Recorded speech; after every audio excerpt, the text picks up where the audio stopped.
Hello everyone. Lecture शुरू करने से पहले मैं आप लोगों से माफ़ी मांगना चाहूँगा कि हमारा उत्तर प्रदेश सीरीज़ का ये तीसरा लेक्चर थोड़ा सा डिलेड अपलोड हो रहा है। दरअसल जो एस्पिरेंट्स हैं हमारे चैनल से जुड़े हुए, उन्होंने ये बात कही थी कि सर आपका चैनल सर्च करने के बाद भी यूट्यूब पर ऊपर नहीं दिख रहा, जिसकी वजह से उन्हें काफ़ी प्रॉब्लम्स का सामना करना पड़ रहा था। तो आप सभी की सजेशंस पर हमने अपने चैनल में कुछ रेक्टिफिकेशंस करे हैं, जिसके बाद अब आप अगर एस सिविल सर्विसेज नाम से यूट्यूब पर सर्च करेंगे तो हमारा चैनल आपको बिल्कुल ही ऊपर विजिबल होगा। ठीक है, देखिए हम आपको स्टूडेंट्स ना कहकर एस्पिरेंट्स कहते हैं, उसके पीछे एक रीज़न है। एस्पिरेंट्स आप सभी जानते हैं वो होता है जो कोई चीज़ एस्पायर करता है, यानी कि किसी चीज़ को चाहता है दिलो जान से। ठीक, तो आप सभी या तो फिर यूपीएससी क्लियर करना चाहते होंगे, यूपीपीएससी क्लियर करना चाहते होंगे, स्टेट सिविल सर्विसेज क्लियर करना चाहते होंगे, या फिर कोई भी गवर्नमेंट एग्ज़ाम क्लियर करके अपनी फैमिली को अपने ऊपर प्राउड फील कराना चाहते होंगे। तो इसलिए हम आप लोगों को एस्पिरेंट्स ही कह के बुलाएंगे। तो चलिए हम लोग लेक्चर 3 चालू करते हैं, फेस्टिवल्स ऑफ उत्तर प्रदेश। पिछले में हम लोगों ने पिछले लेक्चर में पढ़ा था उत्तर प्रदेश से रिलेटेड मेले यानी कि फेयर्स के बारे में, है ना। तो इस लेक्चर में हम लोग फेस्टिवल्स के बारे में पढ़ेंगे। ये सारे आर्ट्स एंड कल्चर के ही टॉपिक हैं।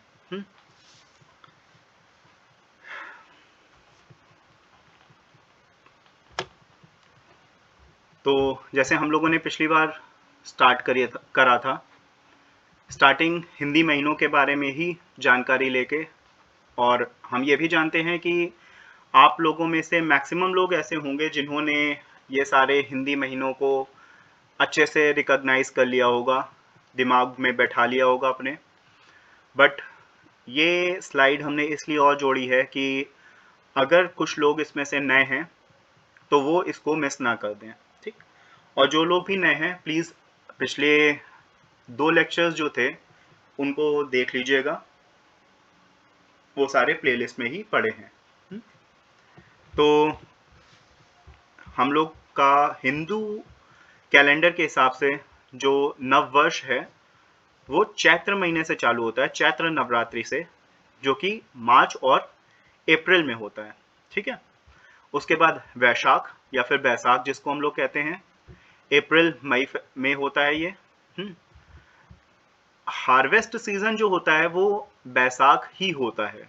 ठीक है, फिर हमारा होता है ज्येष्ठ या फिर जेठ, मई और जून का महीना, आषाढ़ या फिर आषाढ़ जून से लेके जुलाई के बीच का होता है, श्रावण या फिर सावन जो कि हमारे शंभू यानी भोले बाबा का महीना है, वो जुलाई से अगस्त के बीच में पड़ता है।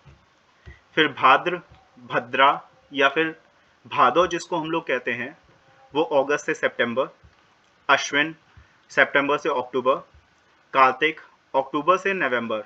दीपावली जो है वो कार्तिक महीने में ही मनाई जाती है।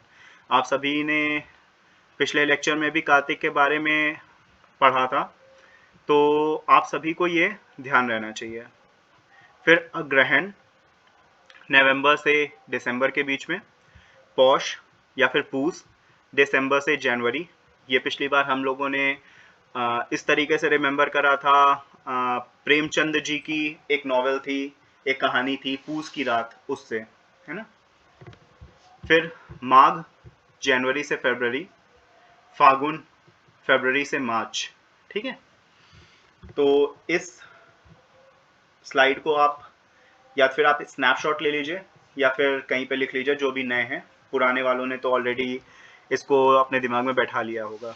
ठीक, तो चलिए हम लोग चालू करते हैं।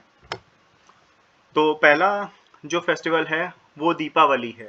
ठीक, अब मैक्सिमम लोग कहेंगे कि अरे सर ये क्या चीज़ आप बता रहे हैं, इसके बारे में तो हमको पता ही है ऑलरेडी, कुछ नई चीज़ बताइए।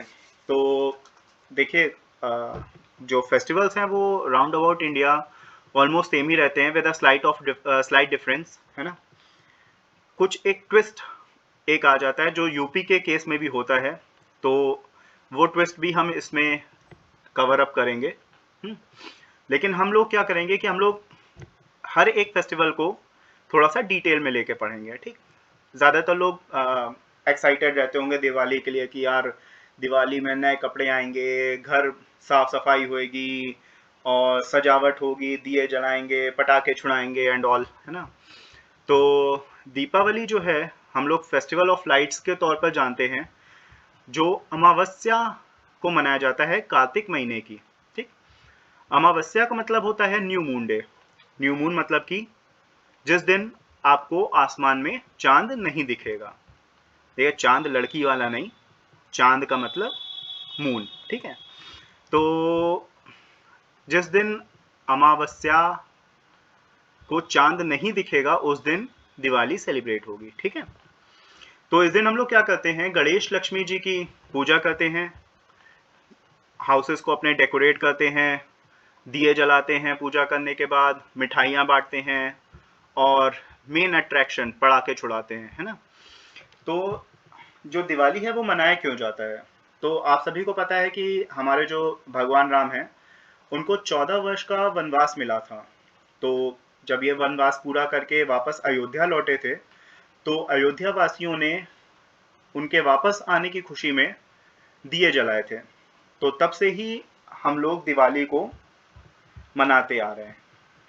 लेकिन जो थारू ट्राइब है, ओरिजिनली थारू ट्राइब देखिए राजस्थान से बिलोंग करती है, थार डेजर्ट रीजन से, ठीक है। बट अब ये जो है वो तराई रीजन में भी पाए जाते हैं, ईस्टर्न उत्तर प्रदेश में। तो ये जो है ये दिवाली को सेलिब्रेट नहीं करते हैं, इनके लिए ये एक शोक का दिन माना जाता है। इसके पीछे एक लोक कथा प्रचलित है। आप सभी को पता है कि जब माता सीता को रावण उठा ले गए थे, तो लंका पहुंचने के लिए बीच में समुद्र को पार करना आवश्यक हो गया था। तो भगवान राम तपस्या करने के लिए बैठ गया कि समुद्र उनको रास्ता दे दे। लेकिन काफी टाइम तक तपस्या करने के बाद भी समुद्र ने उनको रास्ता नहीं दिया, जिसकी वजह से क्रोधित होकर भगवान राम ने समुद्र को सुखाने का प्रण ले लिया और उन्होंने एक बाण अपने धनुष पर चढ़ा लिया। लेकिन इससे भयभीत होकर समुद्र देवता जो थे वो प्रकट हुए और उन्होंने क्षमा प्रार्थना करी भगवान से, और ये भी बताया कि जो नल नील हैं, नल और नील उनके वानर सेना में दो पराक्रमी योद्धा थे, वो पत्थर से पुल बना सकते हैं। तो भगवान राम ने ये कहा कि अब ये जो बाण है ये तो मैंने चढ़ा लिया है और इसको बिना छोड़े मैं वापस नहीं रख सकता। जिसके बाद समुद्र ने उनसे आग्रह किया और भगवान राम ने एक अनइनहैबिटेड, जो कि उस समय माना जाता था, उस जगह पे इसको बाढ़ को छोड़ दिया। तो ऐसा माना जाता है कि ये थार डेजर्ट का रीजन था, जो नॉर्दर्न इंडिया वेस्टर्न इंडिया में पड़ता है, थार डेजर्ट का रीजन। तो यहाँ पे जब बाढ़ आके गिरा तो पूरी तरीके से वहाँ का पानी सूख गया। तो जो थारू ट्राइब वहाँ पे रहती थी उनके लिए ये समय काफ़ी कठिन हो गया। तब से ही ये सब लोग दिवाली को, जिस दिन भगवान राम वापस आए उस दिन बाकी अयोध्यावासी जो लोग थे उन्होंने इसको हर्षोल्लास के साथ मनाया, लेकिन थारू ट्राइब जो थे उन्होंने इसको as a day of mourning लिया, ठीक है। आप सभी को पता है कि दिवाली जो है वो 5 दिन का फेस्टिवल होता है, जिसकी स्टार्टिंग धनतेरस से होती है। महिलाएं इस दिन काफ़ी ज़्यादा खुश होती हैं क्योंकि भाई उनके अंदर एक अजीब सा उत्साह होता है कि यार आज गोल्ड ज्वेलरी लेंगे, आज डायमंड ज्वेलरी लेंगे, ठीक। बट कुछ लोग होते हैं जो कि प्लेट चम्मच से भी काम चला लेते हैं, भाई अब रिचुअल है वो करना तो है ही है, ठीक। तो धनतेरस के बाद आती है नरक चतुर्दशी, जिसको हम लोग छोटी दिवाली के तौर पे भी मनाते हैं, जिसके अगले दिन मेन दिवाली सेलिब्रेट की जाती है, ठीक। उसके बाद दिवाली के अगले दिन गोवर्धन पूजा होता है। गोवर्धन पूजा आप सभी जानते होंगे, जो गाय के गोबर से गोवर्धन पर्वत की एक आकृति बनाई जाती है और पूजन किया जाता है। फिर उसके अगले दिन भाई दूज मनाया जाता है। भाई दूज के बारे में आप लोगों को बताने की ज़्यादा ज़रूरत होनी नहीं चाहिए, ठीक है। तो दिवाली एक और वजह से भी खास है, क्योंकि जो कायस्थ और वैश्य यानी कि जो बिजनेस कम्युनिटीज़ हैं, इनके लिए एक ये नया अकाउंटिंग ईयर के तौर पे निकल के आता है।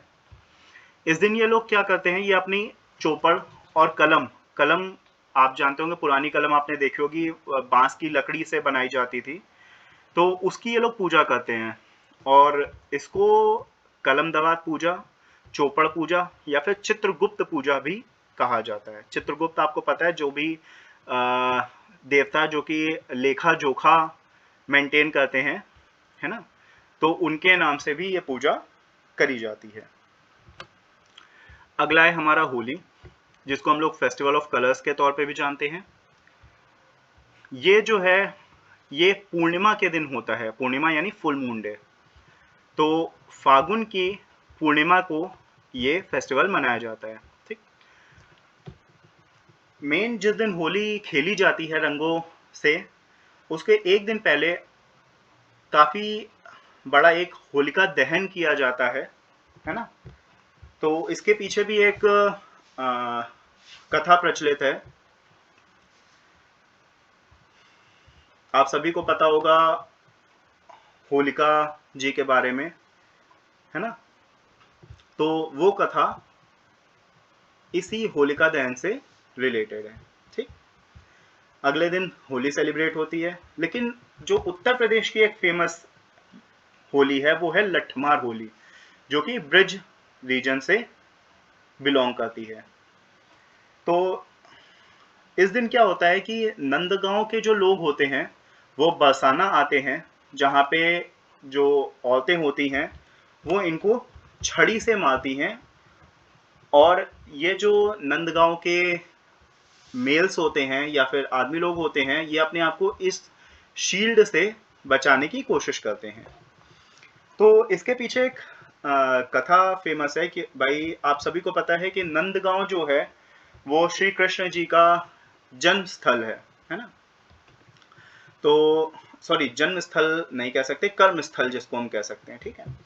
तो नंदगांव से कृष्ण और उनके जो सखा हैं ग्वाले, वो बरसाना में आए थे श्री कृष्ण जी राधा रानी जी से मिलने, है ना।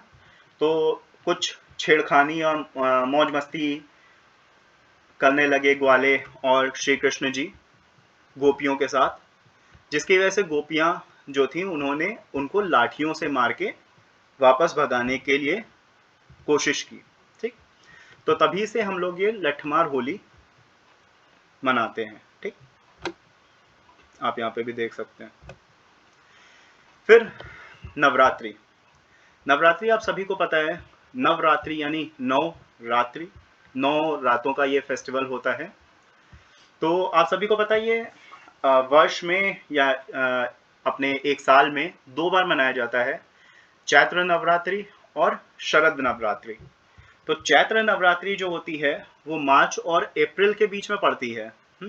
इस दिन ही हमारा इस चैत्र नवरात्रि से हमारा हिंदू वर्ष शुरू होता है।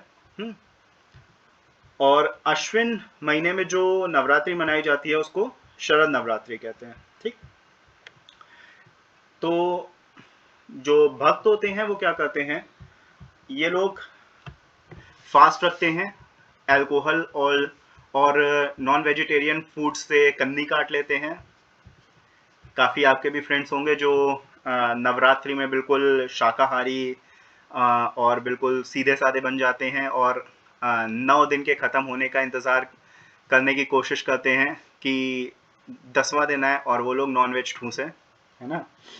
तो चलिए जोक्स अपार्ट, तो 8वें या 9वें दिन क्या होता है कि कुछ जो यंग लड़कियां होती हैं जिनको देवी दुर्गा का प्रतिबिंब कहा जाता है, उनको खिलाया जाता है, यानी कन्या खिलाई जाती हैं, जिसको कंचन पूजा के नाम से भी जाना जाता है। ठीक, तो ये हमने आपको पहले ही बता दिया कि चैत्र नवरात्रि से हमारा हिंदू नववर्ष चालू होता है। तो चैत्र नवरात्रि जो है वो फाइनली खत्म किससे होती है? 9वें दिन रामनवमी के साथ। रामनवमी जो भगवान श्री राम का बर्थडे है, या फिर आप कह सकते हैं जन्मदिन, है ना, हिंदी मीडियम वालों के लिए। तो जन्मदिन रामनवमी के साथ चैत्र नवरात्रि खत्म होती है और शरद नवरात्रि 10वें दिन दशहरे के साथ खत्म होती है। ठीक, अच्छा, शरद नवरात्रि बंगालीज में काफ़ी पॉपुलर है क्योंकि इस दिन इस पीरियड में ये लोग दुर्गा पूजा के तौर पे सेलिब्रेट करते हैं और काफ़ी आपने देखा होगा पंडाल जगह जगह पे सेट करे जाते हैं। स्पेशली बंगाल में आप कभी देखिए काफ़ी बड़े बड़े और आकर्षक पंडाल सजाए जाते हैं और उसमें देवी जी की प्रतिमा स्थापित की जाती है, पूजा अर्चना की जाती है और बंगालीज वाला वो जो सिंदूर खेला और एक डांस होता है, हाथ में वो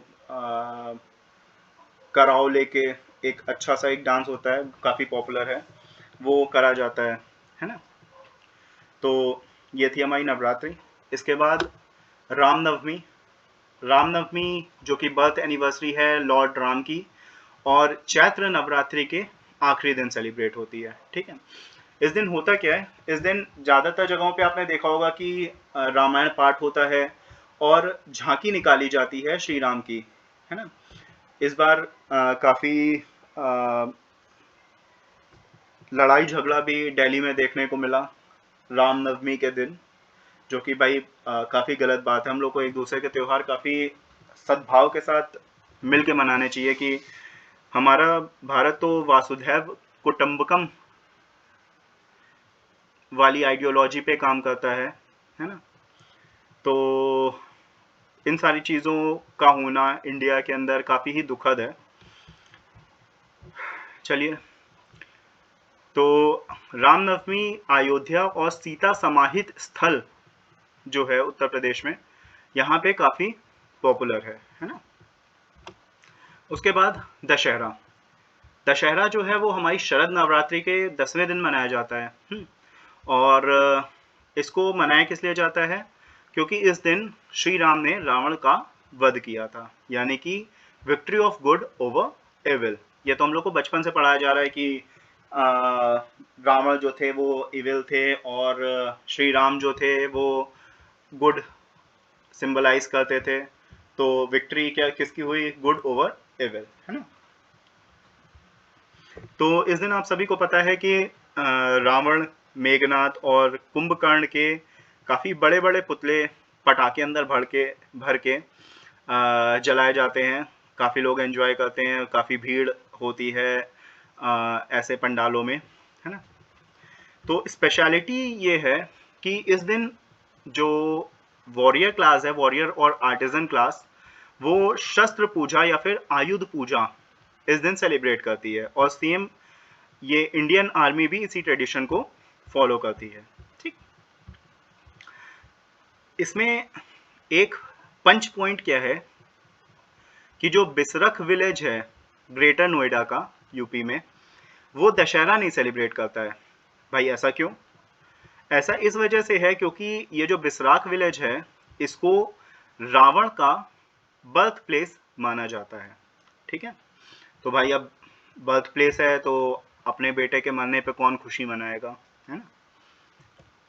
अगला है मकर संक्रांति। मकर संक्रांति को हम लोग उत्तरायण के दिन मनाते हैं। उत्तरायण का मतलब होता है जिस दिन जो सन है वो हमारा सदर्न हेमिस्फीयर से वापस नॉर्दर्न हेमिस्फीयर के लिए जर्नी शुरू करता है। ठीक है, इसके लिए थोड़ा सा हम लोग को ज्योग्राफी में जाना पड़ेगा। तो चलिए उत्तर प्रदेश सीरीज के साथ साथ थोड़ा सा हम ज्योग्राफी से भी खेलते हैं। तो देखिए, जो हमारी अर्थ है ये आप सभी को पता है 23.5 डिग्री टिल्टेड है अपनी एक्सेस पे, और ये सन के आसपास इस तरीके से रिवॉल्व करती है। ठीक है, तो अभी आप यहाँ पे देखिए, ये दिसंबर महीना हो गया। अब यहाँ पे देखिए कि जो सन है इसकी ये जो लाइट्स हैं ये कहाँ पे मैक्सिमम पड़ रही हैं, सदर्न हेमिस्फीयर में, है ना। नॉर्दर्न हेमिस्फीयर में कम लाइट जा रही है, यानी कि नॉर्दर्न हेमिस्फीयर में इस समय क्या होगा, विंटर, सदर्न हेमिस्फीयर में क्या होगा, समर। ठीक, लेकिन अब यही आगे चल के यहाँ पहुंचा। अच्छा, एक स्पेसिफिक बात आपको और बतानी है। क्या आपको पता है कि हम सब लोगों ने ये सुना है कि क्रिसमस के दिन यार बर्फ में हम खेलते हैं, सब सेंटा क्लॉज आते हैं बर्फ में अपने रेंडियर वाली स्ले चलाते हुए। तो आप सभी को क्या ये पता है कि ऑस्ट्रेलिया में क्रिसमस के दिन गर्मी पड़ रही होती है? चलिए, नहीं पता तो अब आपको पता चल गया।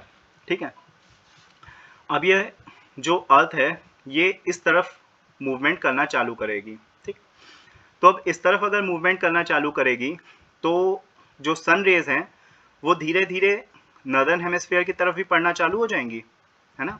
और इस पॉइंट पे आके आप देखिए, नॉर्दर्न हेमिस्फीयर और सदर्न हेमिस्फीयर दोनों जगहों पे इक्वल लाइट पड़ रही है ना। देखिए, इस पे आपको इस वाले से ज़्यादा अच्छे से पता चलेगा। ये देखिए, ये हो गया हमारा नॉर्दर्न हेमिस्फीयर, ये हो गया सदर्न हेमिस्फीयर, और जो सन है वो दोनों हेमिस्फीयर्स पे बराबर लाइट डाल रहा है ना। मैक्सिमम कहाँ पे है, इक्वेटर पे, है ना, यानी डायरेक्टली अबव इक्वेटर। तो कुछ इस जगह पे हमारा 14 से 15 जनवरी हो रहा होगा, है ना। और इसी दिन क्या होगा, हमारा खिचड़ी या फिर मकर संक्रांति मनाई जाएगी। फिर ये अर्थ आगे बढ़ के इधर आई। अब नॉर्दर्न हेमिस्फीयर में मैक्सिमम सनरेज पड़ रही हैं, नॉर्दर्न हेमिस्फीयर में गर्मी, सदर्न हेमिस्फीयर में ठंड। और फिर वापस ये यहाँ पे आए सितंबर में, जिसको हम लोग स्प्रिंग सीजन भी कहते हैं साउथ में, है ना, और नॉर्थ में फॉल के नाम से भी जाना जाता है। तो इस दिन भी सन जो है वो इक्वेटर के ऊपर डायरेक्टली होगा और बराबर लाइट डिस्ट्रीब्यूशन होगा। ठीक है, देखिए हमारे चैनल से जुड़ने का फ़ायदा, उत्तर प्रदेश के साथ साथ ज्योग्राफी भी आप लोगों ने पढ़ ली थोड़ी बहुत। चलिए, कोई नहीं। अच्छा, इस दिन हम लोग खिचड़ी भी सेलिब्रेट करते हैं। खिचड़ी, जैसा आपने सबको पता होगा, खिचड़ी तो भाई काफ़ी लोग इसको बीमारों का भोजन भी कहते हैं, बट खिचड़ी खाने का खिचड़ी वाले दिन एक अलग ही मज़ा है ना। तो जो भक्त हैं ये गंगा जी में डुबकी लगाते हैं और काफ़ी दान दक्षिणा भी करते हैं, है ना। गुजरात में ये फेमस है, क्योंकि यहाँ पे पतंग उड़ाई जाती हैं मकर संक्रांति वाले दिन। काफ़ी फेमस है यहाँ का पतंग महोत्सव। ठीक है, इसके बाद जन्माष्टमी, जो कि श्री कृष्ण जी की बर्थ एनिवर्सरी है। अष्टमी यानी कि 8वां दिन, भाद्र महीने की 8वें दिन जन्माष्टमी सेलिब्रेट करी जाती है। ठीक है, इस दिन मथुरा और वृंदावन काफ़ी पॉपुलर होते हैं। आपने काफ़ी टीवी पे भी देखा होगा, झांकियाँ सजाई जाती हैं, रासलीला परफॉर्म करी जाती है। और रासलीला का मेन मतलब क्या होता है कि जो कृष्ण जी की जीवन काल की घटनाएं हैं उनको रासलीला के थ्रू डिपिक्ट करा जाता है। ठीक है, आगे बढ़ते हैं। रक्षाबंधन, आप सभी को पता होगा, ये बताने की ज़रूरत नहीं है। बस ये ध्यान रखिए कि रक्षाबंधन जो है वो फुल मून डे के दिन मनाया जाता है ऑफ श्रावण मंथ। ठीक है, सावन के फुल मून डे पे रक्षाबंधन सेलिब्रेट होता है। फिर महाशिवरात्रि, पर्व फेमस इसलिए है, इसका महत्व इसलिए बढ़ जाता है क्योंकि इस दिन शिव और शक्ति जी का विवाह हुआ था। शक्ति, जिनका ही एक स्वरूप पार्वती जी भी मानी जाती हैं और सती भी मानी जाती हैं। तो शिव और शक्ति जी का इस दिन विवाह हुआ था। और ये जो सेलिब्रेट होता है ये 13th डे ऑफ कृष्ण पक्ष इन द मंथ ऑफ फागुन। ठीक है, फागुन के कृष्ण पक्ष देखिए पक्ष दो होते हैं, एक शुक्ल पक्ष, पिछली बार लेक्चर में भी हम लोगों ने बताया था हमने आपको कि कृष्ण पक्ष यानी कि जिस समय आपको चांद नहीं दिखेगा जिन 14 दिन में, और शुक्ल पक्ष यानी कि जिन 14 दिनों में आपको चांद विजिबल होगा। ठीक है, तो फागुन महीने के 13वें दिन ये महाशिवरात्रि सेलिब्रेट की जाती है। ठीक है, और क्यों सेलिब्रेट की जाती है? क्योंकि इस दिन शिव और शक्ति जी का विवाह हुआ था। फिर गंगा दशहरा। गंगा दशहरा इसलिए मनाया जाता है क्योंकि इस दिन माना जाता है कि गंगा जी जो हैं वो पृथ्वी पर अवतरित हुई थी। ठीक है, तो अगर ओकेजन देखा जाए तो ये होता है 10वें दिन शुक्ल पक्ष के, किस महीने की? जेठ महीने की। ठीक, तो गंगा दशहरा के 9 दिन पहले से एक विशेष पूजा अर्चना चालू हो जाती है गंगा घाटों पर। ठीक है, और स्पेशली जो वाराणसी के का दशाश्वमेध घाट है वहाँ पे जो सेलिब्रेशन होते हैं वो काफ़ी फेमस हैं, है ना, काफ़ी पॉपुलर हैं। फिर देव दीपावली को कार्तिक पूर्णिमा के दिन मनाया जाता है। कार्तिक पूर्णिमा आप सभी को पता है गुरु नानक देव जी से रिलेटेड भी है ये। तो इस दिन करते क्या है? इस दिन लाखों दिए गंगा घाटों पर जलाए जाते हैं। और मनाया ये क्यों जाता है? क्योंकि इस दिन ऐसा माना जाता है कि शिव जी ने त्रिपुरासुर को मारा था, यानी त्रिपुरासुर का वध किया था। ठीक है, तो इसको त्रिपुरोत्सव के तौर पर भी मनाया जाता है। ठीक, तो इस दिन कार्तिक स्नान और दीपदान की विशेष महत्व है ना। और मेन बात क्या है कि दशाश्वमेध घाट जो है वाराणसी का, वहां पे एक रेप्लिका बनाई जाती है अमर जवान ज्योति की, और उस पे जो शहीद हुए हैं उन पर फूलों की ट्रिब्यूट दिया जाता है। अच्छा, आप सभी को पता होगा कि अब अमर जवान ज्योति को नेशनल वॉर मेमोरियल से ज्वाइन कर दिया गया है ना।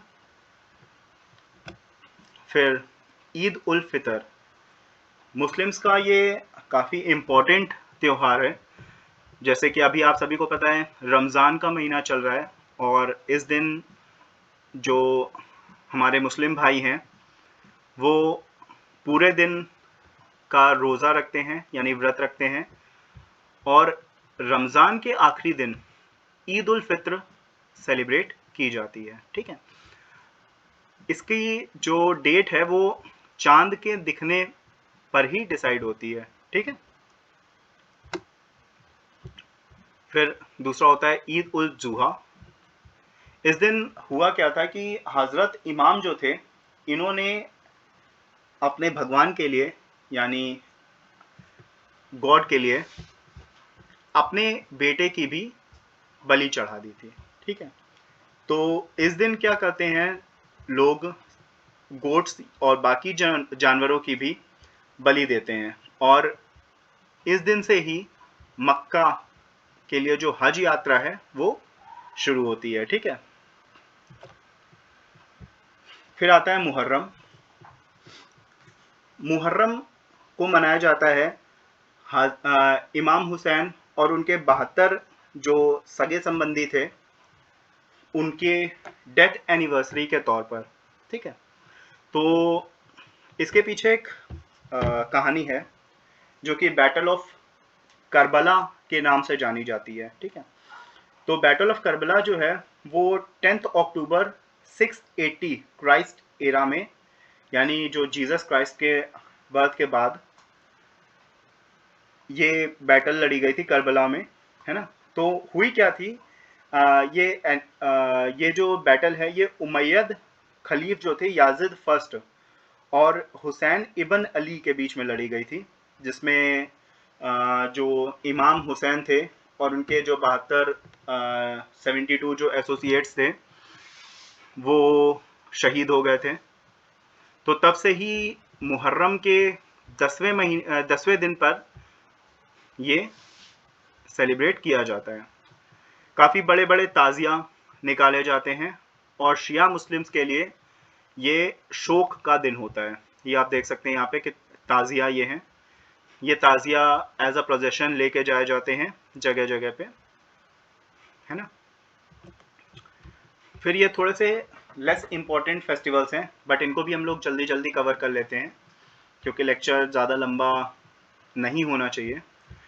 तो यहाँ पे आप रिलीजन देख रहे हैं, ठीक है। तो शरद पूर्णिमा हिंदू लोग मनाते हैं अश्विन महीने की पूर्णिमा यानी फुल मून डे के दिन, ठीक है। सितंबर अक्टूबर में ये पड़ती है। इसको नवन्ना, कोजगिरी, कुमारी और कौमुदी पूर्णिमा के नाम से भी जाना जाता है, ठीक। फिर करवा चौथ, आप सभी इसके नाम से ही बोलेंगे कि सर हमें इसके बारे में सब पता है, प्लीज़ इसके बारे में मत बताइए, हम आपसे ज़्यादा एक्सपर्ट हैं इनमें। हाँ भाई, जानते हैं लेकिन सिर्फ इतना आप लोग जान लीजिए कि ये कार्तिक महीने में मनाया जाता है, ठीक है। दशहरे के बाद होता है लेकिन दिवाली के पहले होता है, ठीक है भाई। मैरिड वुमेन जो है वो फास्ट रखती हैं और काफ़ी बार तो लड़के भी फास्ट रखते हैं। चलिए कोई नहीं, आगे बढ़ते हैं। छठ जो है वो 4 दिन का फेस्टिवल होता है जो कि ईस्टर्न उत्तर प्रदेश में मनाया जाता है। साथ ही साथ नेपाल में भी ये काफ़ी धूमधाम से मनाया जाता है, ठीक है। कार्तिक महीने के 6वें दिन से ये मनाया जाता है छठ, ठीक है। और सूर्य देव की आराधना की जाती है इसमें, ठीक। तो जो औरतें होती हैं वो नहर या फिर पानी में खड़ी होकर सूर्य भगवान को अर्घ देते हुए अपनी फैमिली और अपने बच्चों की खुशी और हिफाजत की लिए प्रे करते हैं, ठीक है। फिर मिलाद उन नबी जो हमारे मुस्लिम भाइयों का त्यौहार है, जिसको 12 वफात भी कहते हैं, ठीक। इसको बर्थ और डेथ एनिवर्सरी के तौर पर मनाया जाता है, किसकी? प्रॉफिट मोहम्मद की, ठीक। फिर शब बारात जो कि इस्लामिक रिलीजन में इसको मनाया जाता है। इसको as a night of emancipation भी कहते हैं। और आपने देखा होगा कि इस दिन जो हमारे मुस्लिम भाई बहन हैं वो अपने जो उनके पुरखे होते हैं, जो लोग मरे होते हैं, उनके कब्र पर जाकर फूल चढ़ाते हैं और उनसे अपने जो किए जो बुरे कर्म उनके किए हुए हैं उनके लिए माफ़ी मांगते हैं, ठीक है। फिर शब मिराज, इसको इसलिए मनाया जाता है क्योंकि ऐसा माना जाता है कि इस दिन जो प्रॉफिट मोहम्मद थे वो भगवान से जाके मिले थे अपने हेवनली जर्नी के दौरान, ठीक है। फिर ये जो 3 है ये क्रिश्चियंस के फेस्टिवल हैं। क्रिसमस, बड़ा दिन, काफ़ी पॉपुलर है, जीसस क्राइस्ट की बर्थ एनिवर्सरी, है ना। फिर गुड फ्राइडे इसलिए मनाया जाता है क्योंकि माना जाता है कि इस दिन जीसस का क्रूसिफिक्शन हुआ था, है ना। मतलब जो जीसस हैं उनका क्रूसिफिक्शन करा गया था, ठीक है। ईस्टर को मनाते हैं as a day of resurrection of Jesus, ठीक है। फिर गुरु परब या फिर गुरु नानक देव जी की जयंती। गुरु नानक देव जी की जो बर्थ एनिवर्सरी आप सभी को हमने बताया था पहले भी कि ये कार्तिक पूर्णिमा के दिन मनाई जाती है। तो इस दिन जो कार्तिक पूर्णिमा वाली जो गुरु नानक जयंती होती है या गुरु परब होता है, उसको गुरु नानक देव जी की बर्थ एनिवर्सरी के तौर पे मनाया जाता है। जबकि जो बाकी गुरु परब हैं वो गुरु अर्जन देव, गुरु तेग बहादुर और गुरु गोविंद सिंह जी की बर्थ एनिवर्सरी के तौर पर मनाई जाती हैं। फिर प्रकाशोत्सव, ये 31 जनवरी को मनाया जाता है as a birth anniversary of Guru Gobind Singh ji, ठीक। फिर वैशाखी या फिर बैसाखी, ये 13 से 14 अप्रैल के बीच में मनाई जाती है क्योंकि इस दिन खालसा पंथ की शुरुआत हुई थी। और जो हमारे सिख भाई बहन हैं वो इस दिन अपना न्यू ईयर सेलिब्रेट करते हैं। ठीक, फिर लोहड़ी, इसको हार्वेस्ट का फेस्टिवल माना जाता है। और आपने देखा होगा जैसे हम लोग के यहाँ होलिका दहन होती है, तो उसी तरीके से ये लोग बॉन फायर्स बनाते हैं लकड़ी के, और जो भी नई फसल कट के आई होती है उसको चढ़ावे के तौर पे फ्लेम्स में डालते हैं और आसपास गाना गाते हैं और डांस करते हैं। ठीक है, फिर बुद्ध पूर्णिमा, बुद्धिस्ट लोगों का काफ़ी पॉपुलर ये त्यौहार है, जो कि birth anniversary of Lord Buddha के उपलक्ष्य में मनाई जाती है। ठीक, फिर पर्युषण पर्व, ये जैनिज्म से रिलेटेड है। भाद्र महीने के में ये 10 दिन तक के लिए मनाया जाता है फॉर कंप्लीट सेल्फ प्योरिफिकेशन। ठीक है, फिर जैनिज्म में एक और होता है क्षमा नवमी पर्व। इसको पर्युषण पर्व के खत्म होते ही चालू कर दिया जाता है, और इस ओकेजन पर जो भक्त होते हैं वो अपने पिछले किए हुए बुरे कामों के लिए माफ़ी मांगते हैं। फिर महावीर जयंती, इसको महावीर जी की बर्थ एनिवर्सरी के तौर पर भी मनाया जाता है। और हस्तिनापुर का जो जैन मंदिर है, यहाँ पे जो महावीर जयंती के दिन सेलिब्रेशन होता है वो काफ़ी फेमस है। ठीक, फिर वाशी तप या फिर अक्षय तृतीया तप। अक्षय तृतीया हमारे हिंदूज में भी मनाया जाता है। तो ये जो है ऋषभ देव जी से रिलेटेड है, जैन तीर्थंकर। और इस दिन लोग क्या करते हैं, जैन लोग व्रत रखते हैं। ठीक है, तो इसी के साथ हमारा उत्तर प्रदेश सीरीज का तीसरा लेक्चर फेस्टिवल्स कंप्लीट होता है। तो उम्मीद करता हूँ कि ये लेक्चर आपको पसंद आया होगा और काफ़ी आपके लिए हेल्पफुल है, क्योंकि 1 से 2 नंबर के क्वेश्चन यूपी बेस्ड एग्ज़ाम या फिर बाकी यूपीएससी और other state public service commissions में भी मैचिंग के तौर पे पूछे जा सकते हैं। और आशा ये भी करता हूँ कि आप लोग इस चैनल को सब्सक्राइब करेंगे, और बाकी जो आपके नियर्स एंड डियर फ्रेंड्स या फैमिली मेम्बर्स जो कि UPSC, UPPSC, state services exam या फिर बाकी उत्तर प्रदेश से रिलेटेड एग्ज़ाम्स के लिए तैयारी कर रहे हैं, उनको रेफ़र करेंगे। ठीक है, चलिए लेक्चर ये कंप्लीट करते हैं और आपसे मिलते हैं जल्दी अपने अगले लेक्चर के साथ। ठीक है, तो सब्सक्राइब करना मत भूलिएगा। Thank you.